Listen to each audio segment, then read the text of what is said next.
Welcome to the Learning Pines YouTube. We hope this video helps. In this video, I will explain how to set up FBA shipping templates.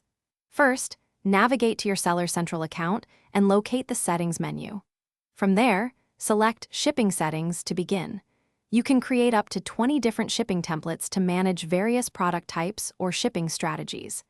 This initial step is crucial for defining how your products will be delivered to customers, ensuring a smooth fulfillment process.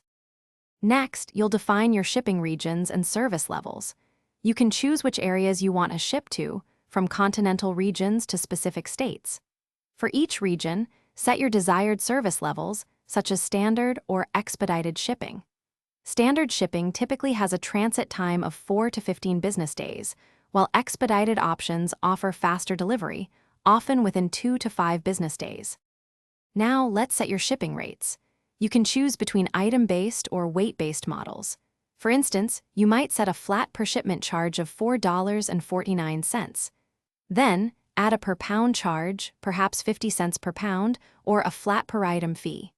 You can also implement price-banded shipping, where rates vary based on the total order value, offering flexibility for different product types. Finally, it's time to review and activate your template.